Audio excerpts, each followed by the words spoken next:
एक दिन की बात है। सनकगढ़ में बहुत अच्छी धूप निकली थी और आज राजकुमारी का जन्मदिन था। राजा, रानी और राजकुमारी आज बहुत खुश थे। फिर दद्दू, ढोलू और छोटू राजमहल आते हैं और राजकुमारी को जन्मदिन की बधाई देते हैं। फिर राजा दद्दू से कहते हैं, आज बहुत खुशी का दिन है। हम इस दिन को बहुत यादगार बनाना चाहते हैं। हम चाहते हैं कि सभी गांव वालों को राजकुमारी के जन्मदिन की दावत पर बुलाएं। दद्दू, आपका इस बारे में क्या ख्याल है? फिर दद्दू कहते हैं, हाँ, ये तो बहुत ही अच्छा मंसूबा है। और महाराज, क्यों ना इस खास दिन पर हम सुल्तानपुर के राजा, रानी और शहजादी को भी बुलाएं। फिर राजा कहते हैं, हाँ जरूर, क्यों नहीं, ये तो और भी अच्छा होगा। फिर राजा सेनापति को बुलाते हैं और कहते हैं, आप सुल्तानपुर के राजा को हमारा संदेश पहुंचा दीजिए कि आज राजकुमारी का जन्मदिन है, तो हम उन्हें दावत देते हैं और उन्हें ज़रूर आना है। फिर सेनापति कहते हैं, जी महाराज। और ये कहकर सेनापति संदेश देने चला जाता है। फिर राजा सैनिक को बुलाते हैं और कहते हैं, गांव में ये खबर पहुंचा दो कि आज राजकुमारी का जन्मदिन है और सब लोगों को दावत में ज़रूर आना है। फिर सैनिक कहता है, जी महाराज। और वो ये खबर करने के लिए गांव चला जाता है। फिर राजा दूसरे सैनिक को बुलाते हैं और कहते हैं, बब्बन हलवाई के पास जाओ और कहो कि आज शाम की दावत के लिए बहुत अच्छी अच्छी मिठाइयाँ तैयार करे। फिर सैनिक कहता है, जी महाराज। और वो हलवाई के पास चला जाता है। फिर राजा तीसरे सैनिक को बुलाते हैं और कहते हैं, पूरे महल को दुल्हन की तरह सजा दो। फिर सैनिक कहता है, जी महाराज। और वो तैयारियों में लग जाता है। और फिर ढोलू और छोटी भी काम में हाथ बटाने लगते हैं। दूसरी तरफ संदेश लेकर सेनापति सुल्तानपुर के राजा के पास पहुंचता है और कहता है, नमस्कार महाराज। हमारे महाराज ने आपके लिए संदेश भेजा है कि आज राजकुमारी का जन्मदिन है और आपको दावत पर ज़रूर आना है। ये सुनकर राजा बहुत खुश होते हैं और कहते हैं, ये बहुत खुशी की बात है, हम सब ज़रूर आएंगे। फिर सेनापति ये संदेश लेकर सनकगढ़ वापस आ जाता है। उधर सैनिक गांव में जाता है और सब लोगों से कहता है, आज राजकुमारी का जन्मदिन है और महाराज ने सभी लोगों को दावत पर बुलाया है। आप सभी लोगों को ज़रूर आना है। ये संदेश गांव वालों को देखकर सैनिक वापस आ जाता है। दूसरा सैनिक भी बब्बन हलवाई को शाम की दावत के लिए मिठाइयाँ बनाने के लिए कहता है।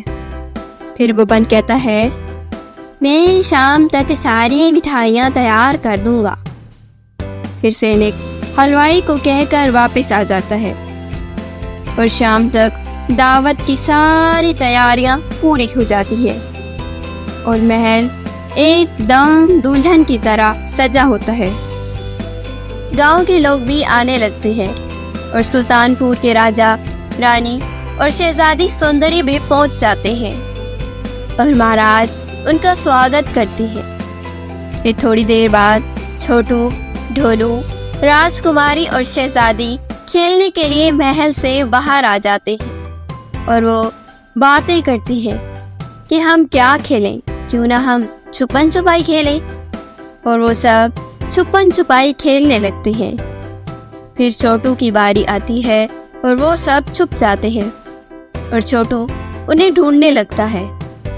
ये सब वहीं पास झाड़ियों में छुपा हुआ ठग देख रहा था और उसके मन में एक खुराफाती आइडिया आता है और वो खुद से कहता है, क्यों ना मैं शहजादी सुंदरी को पकड़कर अपने साथ ले जाऊं और राजा को धमकाऊं और उनसे धन बटोरूं, और तो उन्हें मेरी बात माननी ही पड़ेगी, वरना मैं राजकुमारी को मार दूंगा।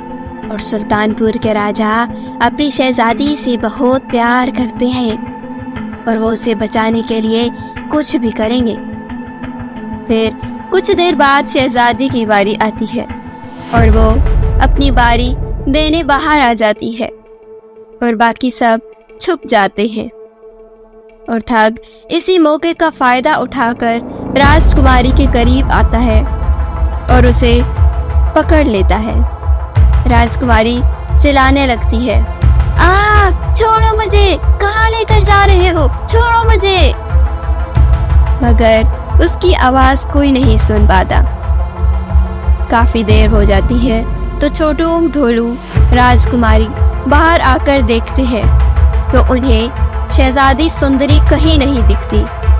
वो इधर उधर सुंदरी को ढूंढने लगती हैं। वो महल के अंदर भी सुंदरी को ढूंढते हैं पर उन्हें सुंदरी कहीं नहीं मिलती। फिर वो महाराज के पास जाते हैं जो कि सुल्तानपुर के राजा के पास बैठकर बात कर रहे थे।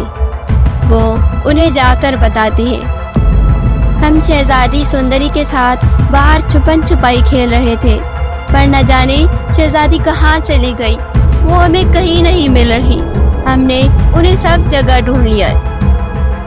ये सुनकर सुल्तानपुर के राजा घबरा जाते हैं और वो बहुत दुखी हो जाते हैं और कहते हैं, आखिर शहजादी कहाँ चली गई। ये सुनकर सनकगढ़ के राजा भी परेशान हो जाते हैं।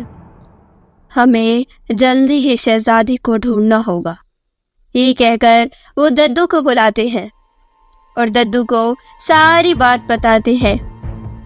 ये सुनकर दद्दू के तो होश ही उड़ जाते हैं और वो सोच में पड़ जाते हैं। कुछ देर बाद सोचने के बाद दद्दू कहने लगते हैं, हमें सारी बात नाग देवी को बतानी चाहिए, वो जरूर हमारी मदद करेंगी। ये कहकर दद्दू, छोटू, ढोलू और राजा जंगल की तरफ चल पड़ते हैं। काफी दूर जाने के बाद उन्हें नाग देवी मिलती है और नाग देवी उनसे पूछती है, क्या बात है, आप सब इतने परेशान क्यों हैं? फिर दद्दू नाग देवी को बताते हैं, शहजादी खो गई है और हमें नहीं मिल रही, आप हमारी मदद कीजिए। फिर नाग देवी कुछ देर अपनी आंखें बंद करके सब कुछ पता लगा लेती हैं और उन्हें बताती है, शहजादी खतरे में है, गांव की ठग ने शहजादी को किडनैप कर लिया है और उसने शहजादी को जंगल में कहीं कैद कर रखा है। इससे पहले कि वो कोई चाल चले, आप सबको शहजादी को बचाना होगा। ये सुनकर दद्दू नाग देवी से कहते हैं, आपका बहुत बहुत शुक्रिया। फिर वो सब वहां से जंगल की ओर बढ़ने लगते हैं। सुल्तानपुर के राजा कहते हैं, न जाने उस ठग ने मेरे बेटी को कहाँ कैद कर रखा होगा, वो किस हाल में होगी, मुझे बहुत चिंता हो रही है। फिर दद्दू कहते हैं, हौसला रखिए महाराज, हम जल्दी ही शहजादी को ढूंढ लेंगे। फिर चलते चलते रास्ते में उन्हें एक जोरदार धाड़ सुनाई देती है।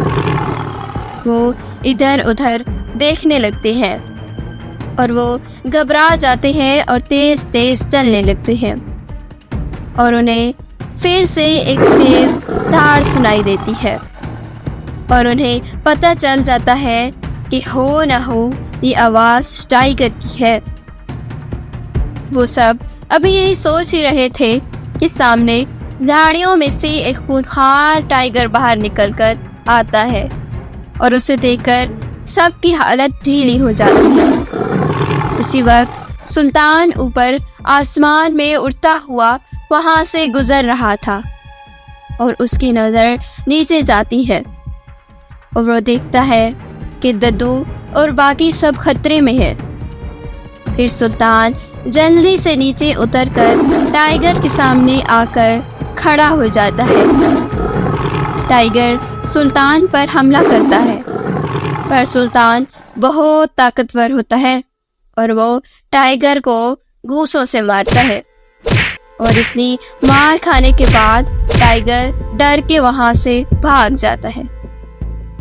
ये सब देखकर दद्दू सुल्तान से कहते हैं, आपका बहुत बहुत धन्यवाद, आपने हम सब की जान बचाई, नहीं तो हम इस टाइगर का खाना बन चुके होते। फिर सुल्तान उनसे पूछता है, आप सब जा रहे हैं, क्या मैं पूछ सकता हूँ आप कहाँ जा रहे हैं? फिर दद्दू उसे सारी बात बताते हैं। फिर सुल्तान कहता है, मैं इसमें आप लोगों की मदद करूँगा। फिर दद्दू सुल्तान को शुक्रिया कहते हैं। फिर सुल्तान आसमान में उड़कर पूरे जंगल में ठग और शहजादी को ढूंढने लगता है और उसे वो मिल जाते हैं। फिर वो वापस दद्दू और सब लोगों के पास जाता है और उन्हें बताता है कि ठग ने शहजादी को कहाँ कैद कर रखा है। फिर सुल्तान उन सब को वहां ले जाता है। वहां पहुंचकर राजा ठग से कहते हैं, तुम्हारी इतनी हिम्मत कि तुमने हमारी शहजादी को किडनैप किया। उन सबको एक साथ देकर ठग अपनी बंदूक शहजादी सुंदरी के माथे पर रख देता है और कहता है, अगर कोई अपनी जगह से भी हिला तो मैं शहजादी को गोली मार दूंगा। लेकिन सुल्तान चुपके से ठग को पीछे से धक्का देता है और उसकी बंदूक नीचे गिर जाती है और वो सब ठग को पकड़ लेते हैं और शहजादी को बचा लेते हैं।